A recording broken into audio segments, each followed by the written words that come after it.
I'm searching the web for the latest gaming news. Searching GameZillaMedia.com. Downloading headline. Alexander, what about this monster story of yours? Download complete. Topic number 1. GameStop is following in the footsteps of Best Buy. They are shutting down their Elite Pro membership starting today, the day that you're basically listening to this, August 1st. If you're watching us live, then stop watching us, get to GameStop if you actually care. But tomorrow, August 1st, there will be no more Elite Pro membership. They're blowing it out of the water because, let's be honest, they don't need it anymore because Best Buy stopped, and Amazon has already altered their perks with Amazon Prime. So I think GameStop's kind of stepping in the same boat here, and I think they also have they have too many options because you got the free version, then you get the Pro version, which is $15 a year, then you get the Elite Pro version, which is $30 a year, and your differences are simply how many points you get per dollar spent when those points build up, and you can redeem them for pretty much anything, products, gift cards, everything. Yeah. JazzE blockers. You don't want to play with JazzE? Block them. Well, the problem, too, is they set up, like, specific days throughout the year that you'd get, like, all these double and triple, like, benefits. So people were just waiting until those days and then cashing in all of their, like, stuff. This is true, and basically, like, this is true, but those from GameStop. This is very true, but that doesn't go away because those are called Pro days, and the Pro account still exists. Right. So, but you don't get the multiplier that you would get from the Elite Pro. Yeah, we'll see. Ish. We'll see. Ish. But yeah, you're right. You're right. They have had some really bad deals going on where people are like, yeah, I got these 20 games and GameStop paid me $100. Like, it just crazy deals that were not thought out well by GameStop. Another reason why they're probably struggling so bad. But you also got things like the percentage off pre-owned games, and your trade-in credit of games were 20% instead of 10% in the Pro version. And then they gave you like a free 2-day shipping, which is now gone, and collectible welcome package, which is also whatever that is gone. And so I just think it's interesting that we're seeing a lot of these promotional membership services being canceled now or altered. So we have 2 that are now officially canceled, Amazon being altered, all within a small period of time. And I wanted to kind of just focus on this and say, what do you think it is? Is the profit of the margin profit margin? There we go. Is it just too small where they're actually losing money on these deals, and there's not the returning, like, maybe a membership brings a customer into the store more times than they normally would per year, or whatever they thought it was going to do. Turns out they're just losing money. Or is it just simply they don't have there's no one in the competition now that offers this, so why should I offer it? I don't need to. Because if it was me, I would think I still want this angle to gain market share. So it seems like, from a perspective I'm looking at, they're like, yeah, we're giving up. Like, I understand there's not competition anymore, but how many more people are just going to go, why even go to a store? If there's no value in buying that, I'm just going to download it on my console. 100%. Or for me, I used to go out of my way to buy games at Best Buy. I was planning on starting to order all my stuff on Amazon. Then I was like, okay, I'll actually get one of these Elite Pro memberships and become a GameStop guy. Now, guess what I'm going to do? Keep buying my games at Target and Walmart and stores stores I'm already going to. I'm not going to go out of my way to buy software at a GameStop. You need to give me incentive or a reason to come into your store, because you don't. Your bundles are never good. Your used game prices are too expensive, and your stores are chock full of garbage. So this seems like a bad move in my eyes, but what do you guys think? JazzE, what do you think? It's difficult for me to respond to this because the word GameStop is in it, and unfortunately I've had one too many awful experiences with GameStop, and for me, I'm very forgiving in the fact that it's like, okay, something happens once, I get it. Something happens twice, not everybody gets it the first time, but like once you hit that third time of doing the same thing to me, like I'm done with you. I'm just done. And GameStop's done that to me, where they've screwed me over enough times, and in specific ways to me, by doing it to like family members, and specifically taking advantage of family members that don't know as much about gaming, and then they come to me and say, hey, is this legit? And I'm like, no, not at all. This is what is actually happening here. Then they return to the store to get told that they're wrong again. Like, they're not wrong. They just called me and found out, and I'm in the gaming industry basically because I podcast about it every week. So they've burned me too much to ever come back to a place like this.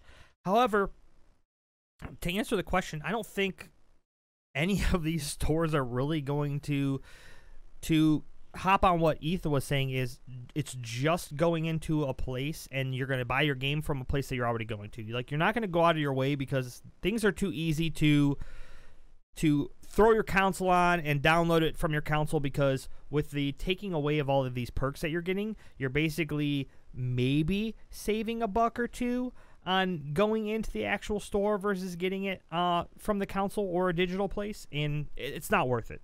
With the way that, like, it took me 45 minutes to get to the studio today, in which on a normal day, 15 minutes easy. Like, I'm not going to fight traffic to get up to my local GameStop to get a game to save $2 on it. It's just not going to happen. It's not necessarily about saving money for me. I want a unique experience is what I want. So I want there to be a reason why I go to a store, like, like a disc replay. I go there because every time I walk in that store, I know there's that chance that I could find something that's truly unique or special. And that's more on the retro side of things.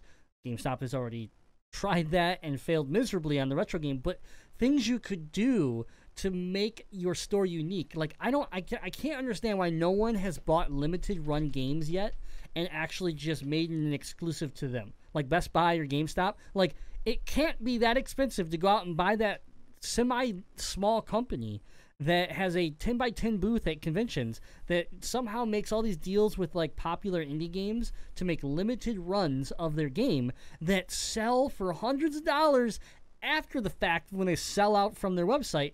Why not go buy up that company and then say limited run games available on limitedrun.com and GameStop only, GameStop stores or whatever, right? And like start putting things in your store that actually drive me to your store. Or like, actually team up with the industry that you live and die by the gaming industry. So, and you have a GameStop Expo, but like, where is the custom like experience where PlayStation comes into your stores and Microsoft comes into your stores and Nintendo comes into your stores and puts on like these special just demos or events that no one else gets? Like, why are these not being made where I can go talk to a legitimate Nintendo rep or something like that, and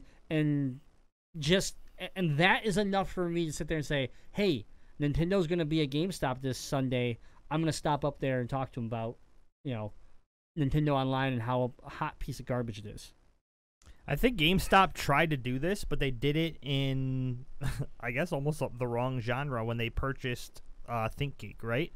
So then you're trying to push people into your store so that you could do what? Sell what you have for sale, which is gaming items.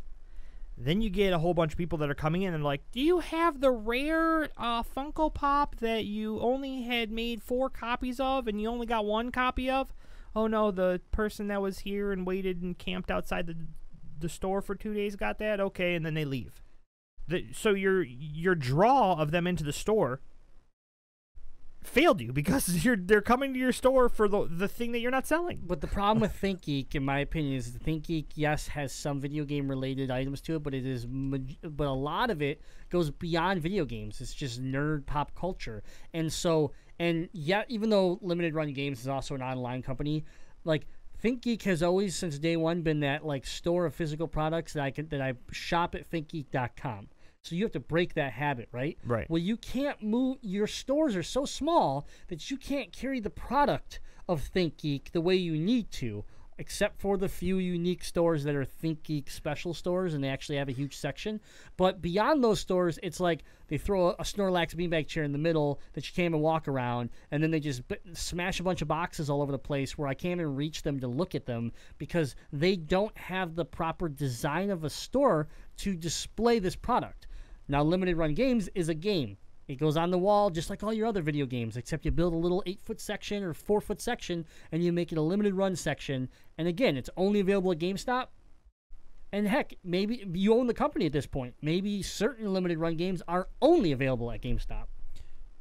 Think about how good ThinkGeek could do as a brand if they had ThinkGeek stores. Think about what it would be like. It'd be like a Hot Topic, but without all the Scene Kid crap in it.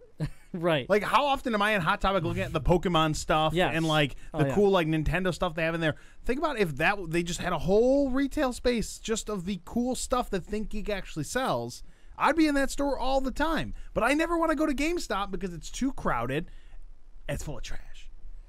And trash people. So what do you what do you think if GameStop, because I know they can't get rid of their whole brick and mortar presence because it just costs too much, right? They're not going to basically say, "Hey, we're going to shut down stores and we're going to try to shut push down a online." bunch of stores. I mean, I get that for the reasons that they just couldn't afford it. But what if the remaining stores, they decided to cut back on their gaming and primarily push that into some sort of online presence to open up more room for ThinkGeek and stuff like that in their stores, making it more shoppable? If you're gonna do that, then you're not GameStop anymore. Just open up ThinkGeek stores and try your luck with the GameStop brand online. But I can tell you the companies that have struggled to the point where they starved to death, i.e. Blockbuster, Circuit City, like there's Tiger Direct. There's a bunch of them that when they started to dwindle and fail, they shifted and they cut all their brick and mortar stores to try to lighten the load of the overhead and sell online, and it just didn't work. Now GameStop has a better presence online than I would say those other shops did because the internet wasn't what it is today. Have you ever bought anything on GameStop's website? I never have. Okay, I could tell you I've bought a few things because I wanted to lock in pre-orders, but it's so few. And here's the deal, like Metroid: Samus Returns. Pre-ordered it through their internet. Through their website. Through their internet. Through their website, and it came all damaged and everything. And it's like I could have walked into a store, been able to pick out my box that was clean, and been happy, more satisfied with it. But instead, I had to call GameStop, and they had to tell me, "Oh, well, they're sold out across the country. Sorry." And then I was like, "Listen, this is unacceptable.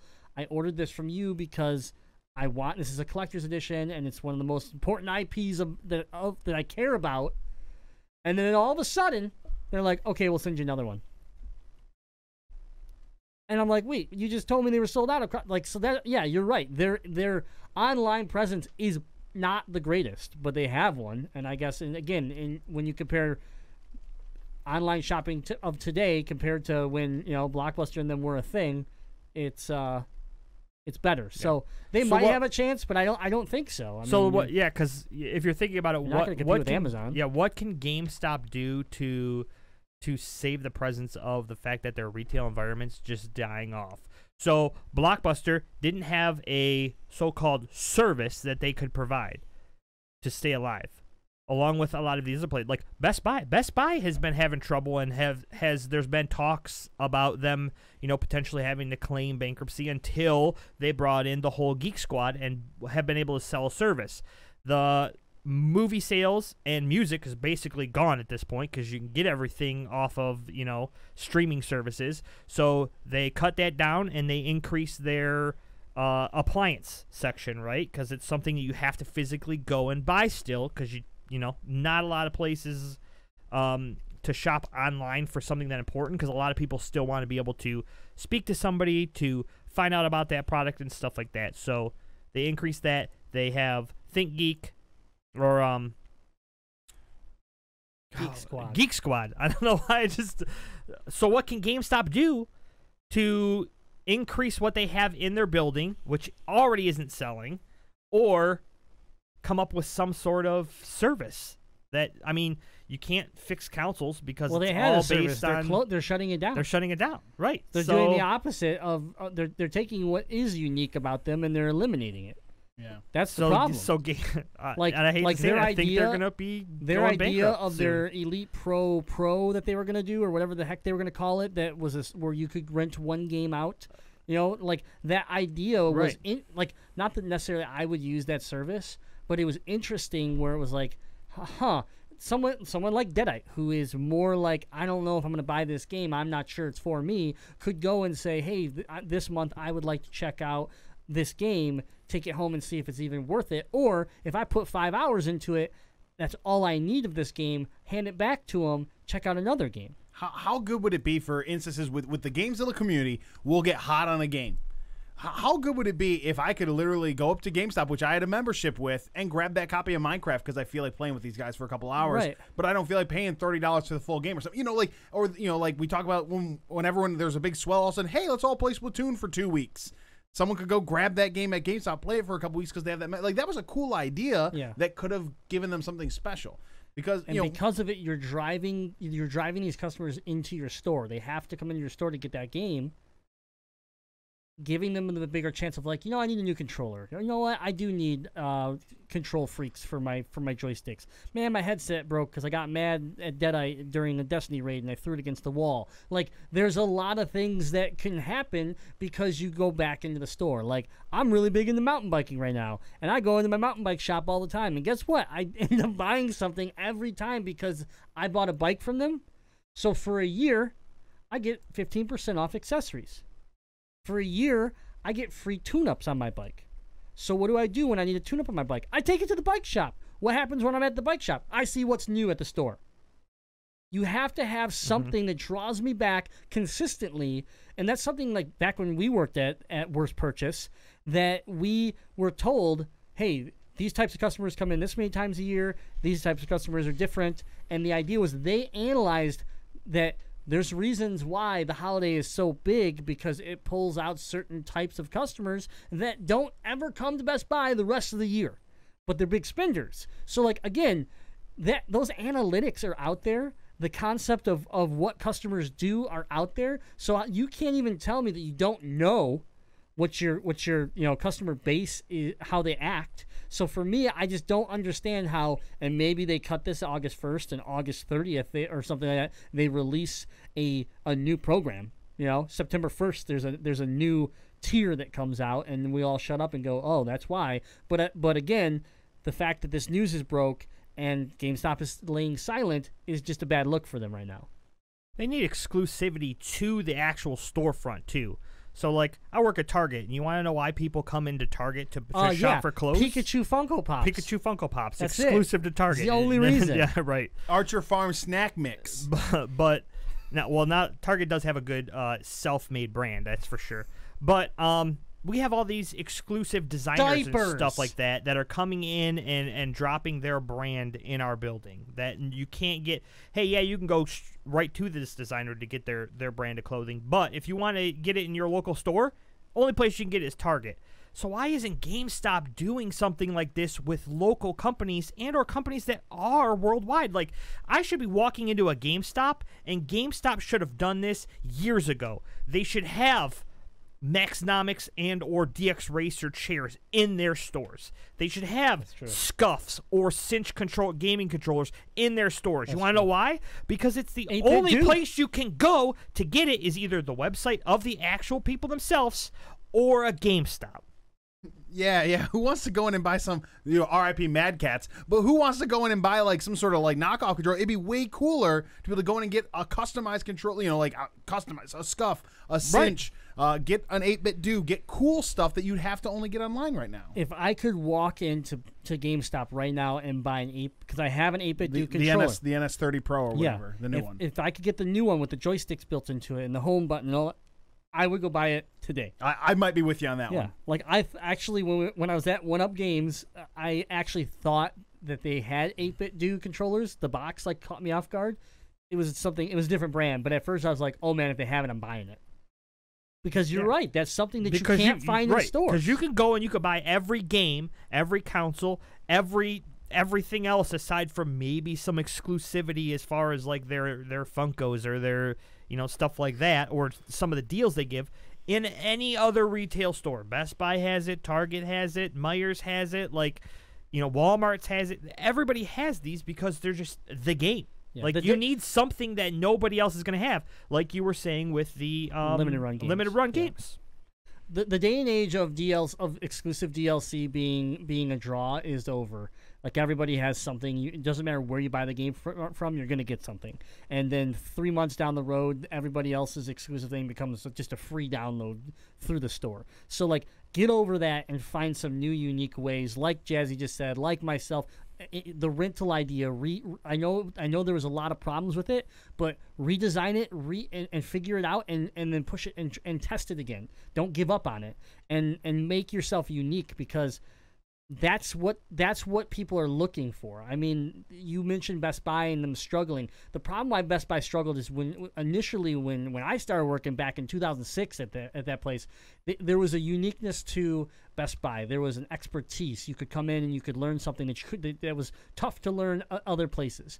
And at the same time, it was a unique experience in the individual departments. Then it kind of became a generalized store. They kind of took that uniqueness away from the store, and it struggled and started to fail and turned into what we call the window shopper syndrome, where people would come in, test out something, and then they'd run away and buy it somewhere else. And the reason why Best Buy was able to recover was because they changed their strategies and they changed the way that they were running their business.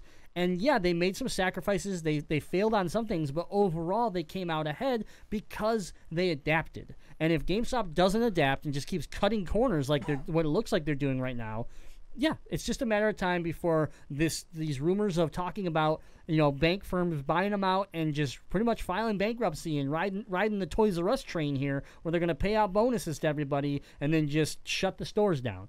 That's what's going to happen if you don't actually make yourself unique.